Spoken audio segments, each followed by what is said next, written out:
Hi, my name is Maria Guadalupe Gurule, better known as Maria Lupita Gurule. So, what's interesting about my name is that, and it's relevant to the story, is that I was 3 weeks late when I was born, and my mom refused to induce the labor.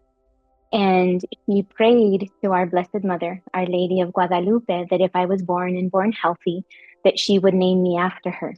So I was born and raised in Santa Fe, New Mexico. And when I was 3 years old, I had an experience while underwater in a pool and realized at that time that that was my well, technically my second near-death experience. And I had this vision of this beautiful lady in gold. And I then saw her when I went and visited the Basilica in Mexico City. The Basilica is where they have the tilma, which is the cloth, a very natural cloth that Juan Diego wore when he wore the tilma. Why is all of this relevant? Well, when I fast forward, when I was 27 years old, I was pregnant with my second child. Her name is Bianca.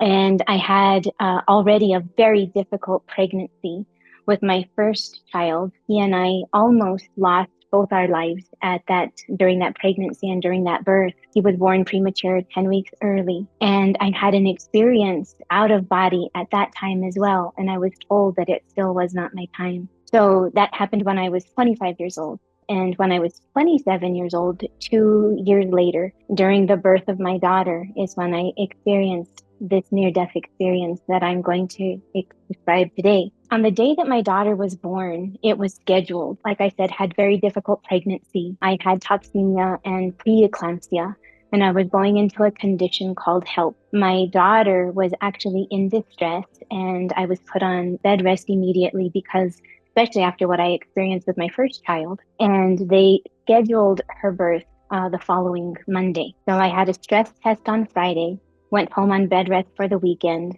and went in for a scheduled induction on Monday. I had an experience of just not feeling well and something just not being quite right. When we were in the delivery room, everything went really perfectly, actually, with her birth. And my mom got to witness the birth of my daughter. So her birth went well, and I was given a catheter, an epidural during her birth. Because I had such difficult pregnancies, first they did not want me to have her, although I did, but it was excruciating on my body and it's extremely very delicate for the child. So it was recommended that I go through a tubal ligation. Because I was given an epidural, which is a catheter through the spine, just to help numb while I was giving birth, they left the catheter in my spine so that they could give me another spinal block while I was going to go through this tubal ligation. My daughter was born at 12:42 and the tubal ligation was scheduled at approximately 3:30. I remember the doctor coming in and especially the anesthesiologist. Of course, they gave me all of the waivers and told me what all of the potential could be of side effects or potential of even up to death. Anesthesia is something that we don't think about and second guess it. First, I wasn't given anesthesia under mask. It was not fully under. Again, it was through my catheter in my spine. And the difference is that from wherever the catheter is injected and the medicine is given, if you will, the anesthesia, it actually numbs the individual from that point of the spine further down. I was supposed to be entirely awake, alert, and very aware during the surgery. However, when the anesthesiologist gave me the spinal block, the anesthesia through the spine, I had a reaction. I suddenly felt that I could not breathe, and I was feeling that I was going unconscious from a spinal block. I remember her asking me, "Ms. Martinez, are you okay?" And all I could remember is looking over and seeing my mother holding my daughter and thinking to myself, it's going to be okay. She's going to be okay. My mom has her. And I remember just letting go. The next thing that I became consciously aware of was being outside of my body, watching this huge commotion. At first, I wasn't aware, and I thought, well, that's kind of strange. Why would they have these two things, people having these surgeries or procedures? I was being taken out of the birthing room and being wheeled down towards the operating room, which is on another floor. It takes approximately 5 minutes to get to that particular location. And so I stopped breathing and my heart stopped at this time. They were trying to resuscitate me. And I remember going down the hall. And then the next thing I was consciously aware of was being in the operating room, and it was frantic. People were scattered everywhere running. I remember somebody, well, why would I be following them into their operating room? And I realized, oh my gosh, that was me. They were frantic trying to resuscitate me. That the spinal block did indeed stop my heart from beating and my lungs from breathing, which is one of the possible side effects from this type of spinal block. And I was watching myself completely disconnected. I had no feeling or emotion towards it whatsoever, and actually felt relief. And I remember that I was looking at myself from a distance, and suddenly I found myself like hovering above myself from head to toe, meaning I was facing downwards at the foot of the bed. And I remember just kind of levitating and watching this scene happen. And suddenly it felt as though I was rising, but I wasn't going anywhere. But I had this very distinct motion of rising simultaneously while I was flipping over. And while I was flipping over, I seemed to be going towards the ceiling.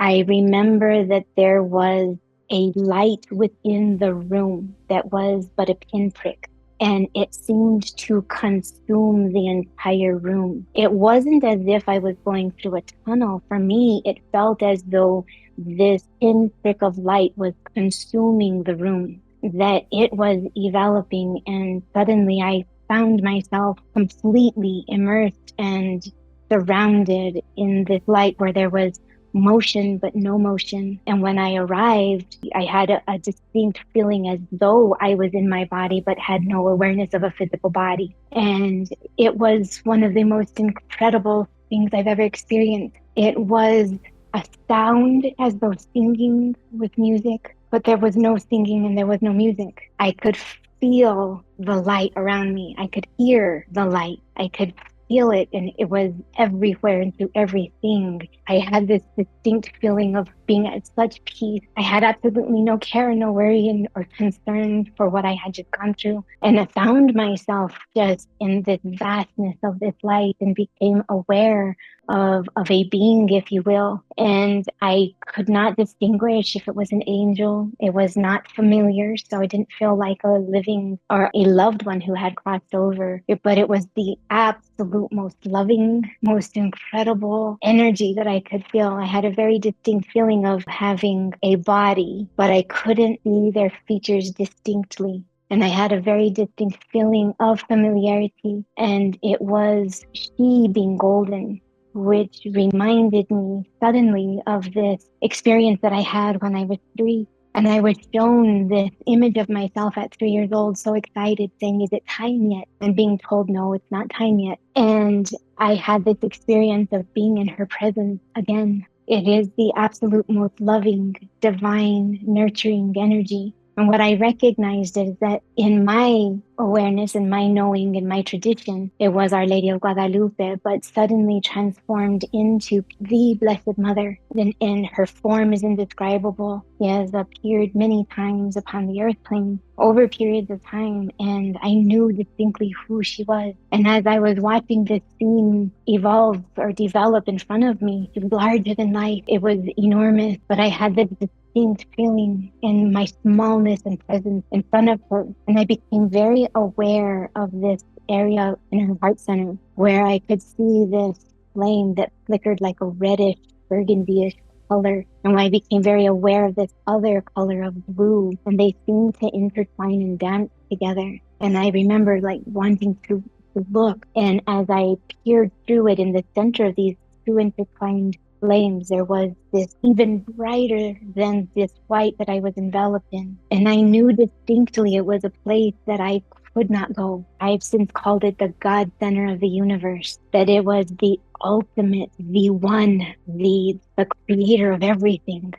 But I knew that I, even just trying to look and peer upon that piercing light, was just so overwhelming. So I softened my gaze. And I remember seeing these two flames. And larger than she, behind her, was this, again, this iridescent, luminescent, translucent, see-through, like form of a being. And I knew it to be male. And I knew that this was even larger. From my perspective, it just seemed like a building and just larger than I could even possibly fathom. And I knew that this other interflame was this light of this heart center. And I realized that it was her immaculate heart and his sacred heart, both united as one flame that united together in their purpose. And I didn't fully understand that just yet, but I had a very distinct feeling that that was indeed the Christ consciousness, Jesus in form, but in not having interactions, but being very aware of this three-layered apparition before me in this sea of iridescent light.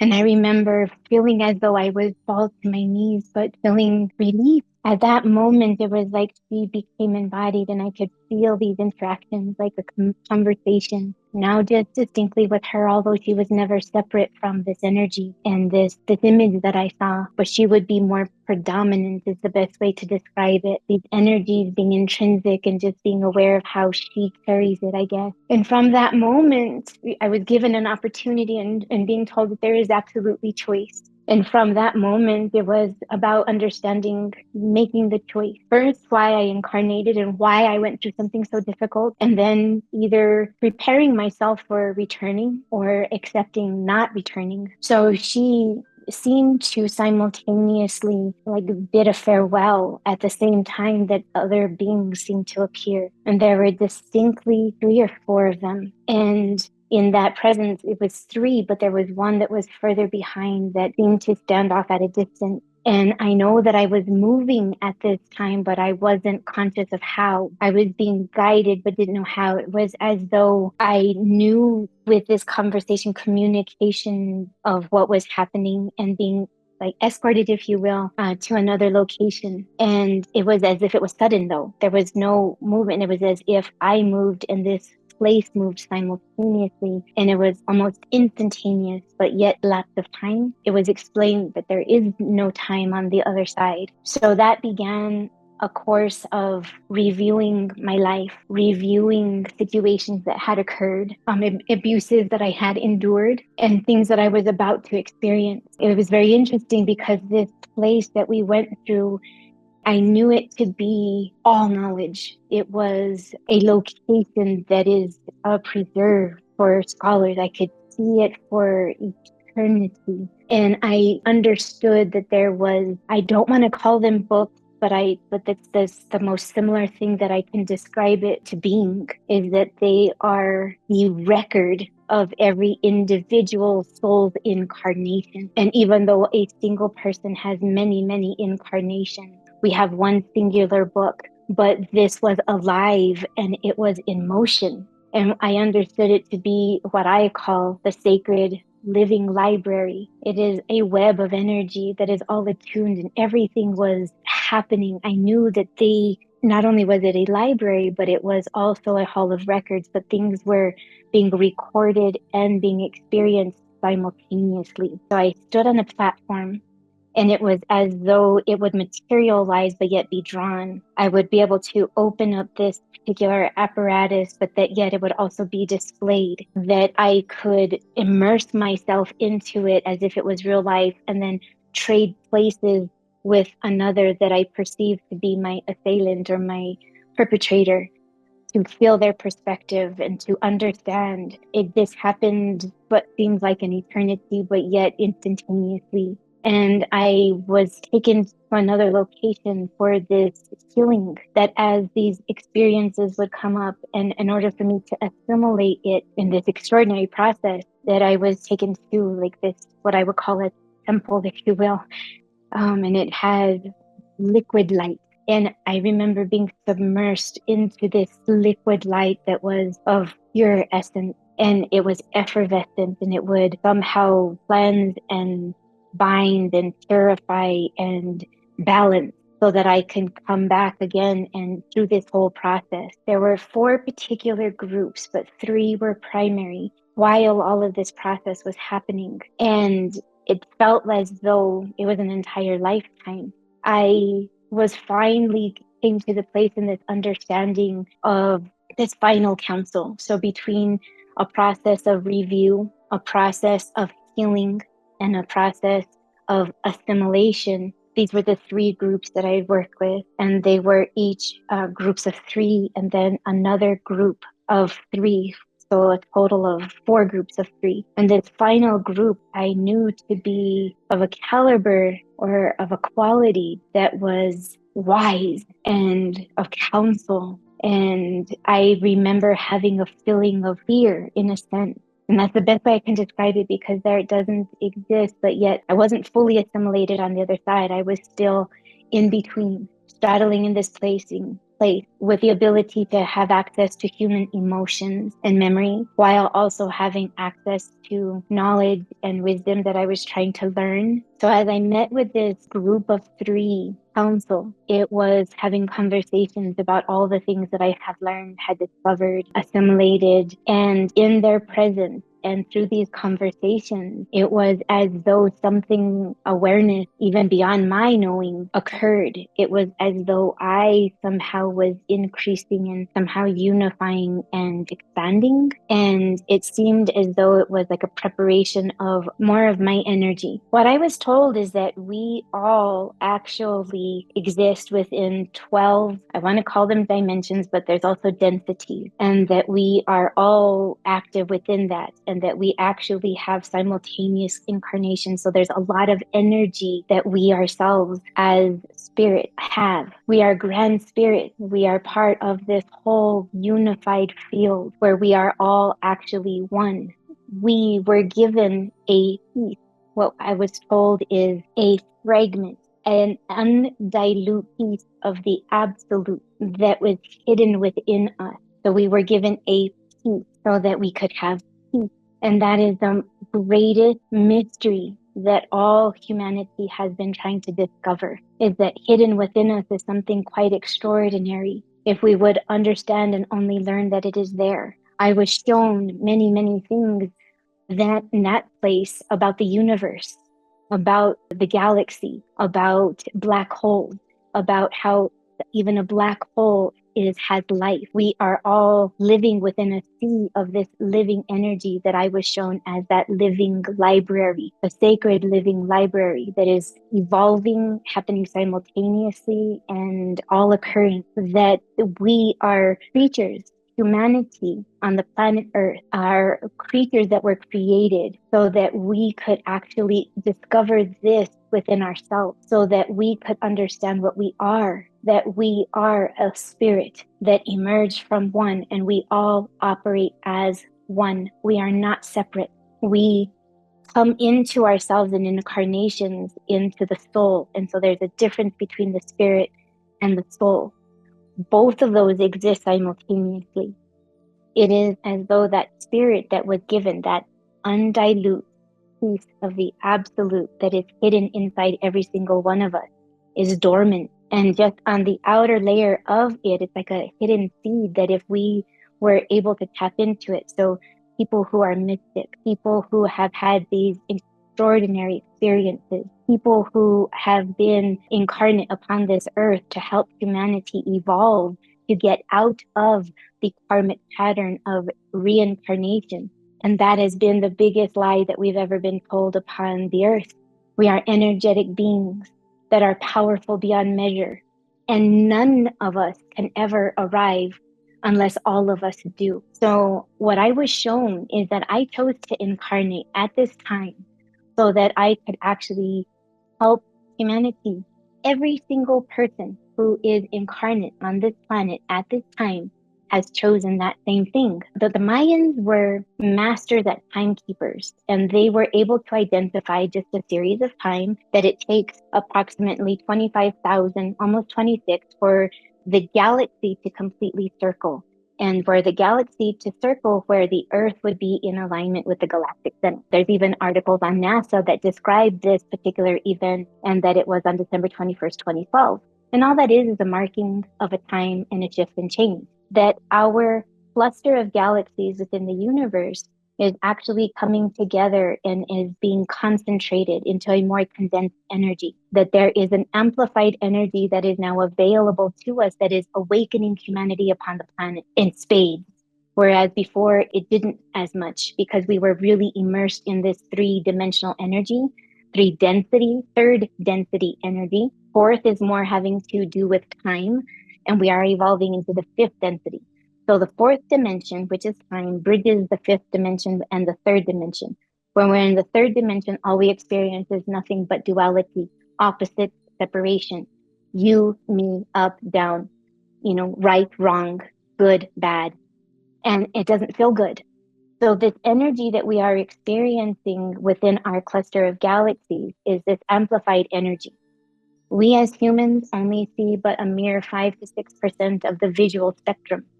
That what is actually available out there is far more than we actually understand. That there is densities and dimensions that are interlinked with us, just not within our visible or our frequency. It all exists simultaneously. And that this is what we're here to understand at this time. So when this big convergence happened, it was all of these alignments occurring, but especially it's just energy that is with the galactic center, which just means that our energy of our galaxy is in direct alignment with that directly of the black hole, which is the center of the galaxy. The center of the galaxy, which is a black hole, it does emit energy, but it is, and we don't understand it as of yet. We think that black holes are all consuming, but they actually work in tandem with what's called a white hole. So there's two. I was shown that our solar system is a binary star system because all systems have to work binary in duality. That's why they could not separate this heart center, nor could we separate. It is that spooky action at a distance. We ourselves operate in that same way. I know that this is complex, but we are emerging into a higher state of energy. Now, yes, all of this is happening upon the planet, but we could shift it if we understood the power of our mind and the power of unity of one. So as I'm talking with these group of three and having all of these conversations, I become very excited and realize that I want to be here. Every single soul who has chosen to be here on the planet wants to be here. It is the greatest time in the history of the evolution spiritually upon the planet. From that last council, it was this awareness that if I chose not to come back into this physical life, that I could be able to let go. I have free will and choice, but that I would have to incarnate again, re-experience those same situations that occurred before that created the problems in the first place, so that I could pick up where I left off and continue the work. And there was no way on earth that I would want to put myself through that again. I had already gone through the hard stuff. And so I figured that I had enough reprieve, enough healing, enough energy, enough guidance to be able to come back into this life. And with that understanding, having made my choice, I suddenly found myself again drawn into this original place of where I came from. I found myself when I first arrived. The only difference is that this time I saw the Blessed Mother, and she did transform herself into La Virgen de Guadalupe, after whom I am named. And she had my daughter. She was holding my daughter, and standing beside her was my mother. And so the Blessed Mother, my mother, to me, and then my daughter. And what I understood in that moment is that what is missing upon the planet is the sacred divine energy of the sacred feminine. And what I understood is that she, being the blessed energy of the mother, the creator, she's the creative force, the active force that goes before, the creative energy and the wisdom that women carry upon the planet, and that men can also connect to when they embrace their own feminine side, that we both are masculine and feminine, which has nothing to do with gender. It is an embracing of both of our parts. So with that understanding and seeing the Blessed Mother holding my daughter, I had this awareness of, oh my God, I just had a baby. And with that simple awareness, it was not a simple or a beautiful separation. It was a panic moment that instantaneously I crashed into my body. it felt as though I felt 10 stories and crashed into my body, and it suddenly felt heavy and painful, and I could not move. I could not breathe. And I realized that I was intubated, which meant because I could not breathe on my own, they had to intubate and go all the way into the trachea, down into my lungs, and we're having a breathing tube. And I just remember feeling as though I was paralyzed. I had a feeling as though I was being buried alive. And I had this distinct feeling of just somebody cradling my head and whispering into my ear. And I remember just a distinct tear coming down my eye. One single tear, and somebody saying, "Gonna be okay." At that moment, I thought maybe it was a nurse, but I believe that it was that transition of divine being helping me to assimilate back into my body. And so they proceeded with the surgery. I was out for approximately 8 minutes, and in all of 8 minutes, saw the infinite. I went through a massive depression, and I could have assumed that it was postpartum, which I'm sure it was part of it, but it was, why did I decide to come back? All that bliss and goodness and peace and everything that I felt on the other side, not experienced right away. And what I understood is that, it was going to take a lot of work.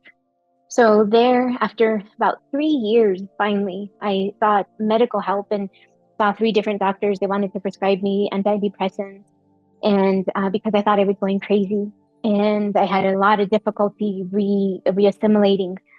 I would find myself having information about people that I didn't know how. I wasn't afraid or have any kind of fear of speaking in front of people or being in front of people, but suddenly my ears would ring and my heart would pound. And I would have these images pop into my mind, and I didn't know how or why or what they were about. I tried those antidepressants. It didn't work. I stopped taking them. And then I began to seek and to pray. And suddenly I found myself surrounded by people that I could suddenly have awareness of. And it scared me. I didn't understand what it was. And I had to really discern it for myself. And so with my mom's guidance and conversation, there was about just remember your faith, hold God at your absolute center, and just let it be. So with that, I decided to just practice and engage in prayer, in meditation, in understanding what was happening to myself. Well, through this process, I didn't have the language to explain what had happened, but what I've now discovered is soul reading. So I have been, since my near-death experience and having this experience with the Blessed Mother, with having seen Jesus and this Christ consciousness, this energy, it has taken me all of these 22 years, and I still continue to learn. And what I've since understood is that that was my choice of honoring this life and using the information that I was given, not just to help myself, but to help all of us. And that was my purpose. That is my chosen purpose to be here on this planet, is to share information. And one of the greatest joys that I finally have after having all this experience is being able to work with individuals to help them achieve that. May that experience not have been in vain. May we, as each person, understand how important each of us are. We are all part of the whole. If not one of us makes it, none of us do. What I think and do has an effect upon you, and you have the same upon me. May we hold that in our heart, and may we actually begin to understand, to undo all of these things that we've been taught that are not true, so that we can actually come back to the truth of us, which is we are souls with the potential to fuse with a spirit inside of us hidden, to be these creative beings, to create joy and to be creative, not to just succumb to the patterns and the habits and the getting up and going to work and the routines. That's the trap. Every single one of us were given this deep desire within our heart before we were ever born. And that is that seed within us. Some of us find it. Most of us don't. That's what reincarnation is about. If we don't achieve it in one lifetime, we're given many lifetimes and opportunities to try to achieve it. The goal is to discover that there is something extraordinary and divine within ourselves, that if we unify with it and let it operate along with us, we can create an entire world, an entire different species. And so with these two energies that are happening on the planet, may we choose in each moment joy, compassion, love. So that's my near-death experience. And I thank you for this opportunity to be able to share and hopefully be able to give some peace of mind that although we have a lot ahead of us, and yes, there's a lot of challenges that are happening upon the planet, where we're headed is someplace extraordinary. If we each do our part, and we'll let it. Thank you.